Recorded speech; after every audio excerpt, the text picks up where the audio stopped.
Thanks, Laurent. Thanks so much. It's great to see everyone. Honored members of the Academy, you have done me the honor of inviting me to give your Academy an account of the life I formerly led as an ape. I regret that I cannot comply with your request to the extent you desire. It is now nearly 5 years since I was an ape, a short space of time, perhaps, according to the calendar, but an infinitely long time to gallop through at full speed, as I have done, more or less accompanied by excellent mentors, good advice, applause, and orchestral music, and yet essentially alone.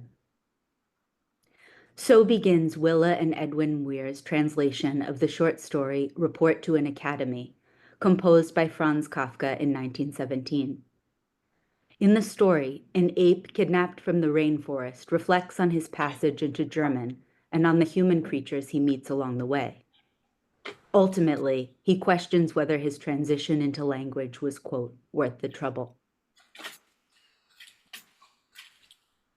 I thought often of Kafka's fiction over 4 years of researching a long-form piece titled The Divide, published in Smithsonian Magazine in 2020 and nominated for a National Magazine Award. This narrative was made possible through the generous cooperation of 27 sources, including, principally, Dr. Savage Rumba, who gave me dozens of hours of conversation. I had learned about these bonobos by accident. I was working on a novel about miscommunication in marriage and between species while studying fiction writing in Iowa City, and one of my mentors, the novelist Benjamin Hale, called me into his office. If I was interested in language and communication, he said, there was an unconventional study a short drive away that I needed to visit for reasons that would become obvious. Intrigued, I went home and Googled the place.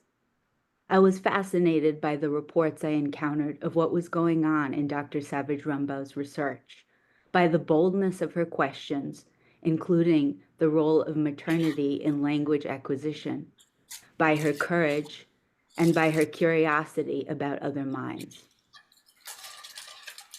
On top of all that, Kanzi had reportedly tasted kale and called it slow lettuce. And if that's not publishable writing, I don't know what is. But I couldn't visit the facility where Kanzi lived, Dr. Savage Rumba said in a phone call, because her research had been shut down.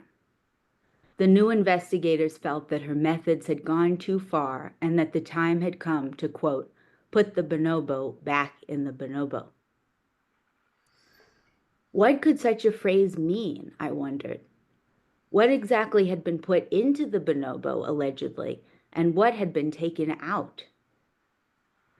In 2015, the conflict entered litigation. Dr. Savage Rumba filed a motion to regain access to the apes. But since Kanzi and the other bonobos were not legal persons, none of the ordinary rules applied. Never mind that the same year, a New York judge whose eventual ruling betrayed great conflictedness about the moral status of apes had accidentally awarded them personhood in 2015, only to retract the order, Freudian slip style, the next day. In Iowa, the law was not in a position to comment, it turned out. The decision came down in November. Quote, perhaps the bonobos would be happier and their behavior productively different with Dr. Savage Rumba and her direct contact, familial association with them than they are in the current environment, the judge wrote. The court is not in a position to decide, end quote. Over 4 years of research for this piece, I set out, somewhat naively, to make sense of what had baffled this judge. My gamble was that the tools of long-form narrative, scene, description, and exposition, could capture some truth about the painful situation that eluded the blunter instruments of law. I wanted to know, was this a David and Goliath story, where a brilliant scientist interested in the role of rearing in intellectual life had been sidelined by an academic groupthink in which ethnography belongs outdoors? Or was it the tale of a well-intentioned parent who had kept her ape children too close and left her protege to pick up the pieces? And what were the implications of all this for the question that lay for me at the piece's heart? Can another mind, human or otherwise, be known? I set out to compose a clean response to these questions, but no clean answers emerged. Instead, I became even more disoriented the more I learned, a participant observer in the drama I set out to understand.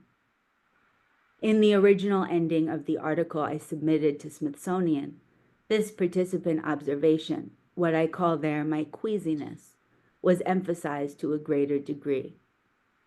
This is an excerpt from that original ending.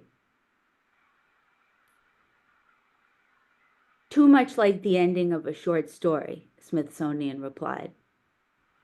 Even with the blessing of a prodigiously thoughtful and patient champion in-house, the scenes I had assembled, including this one, did not amount to something that fit the constraints of Smithsonian's editorial vision.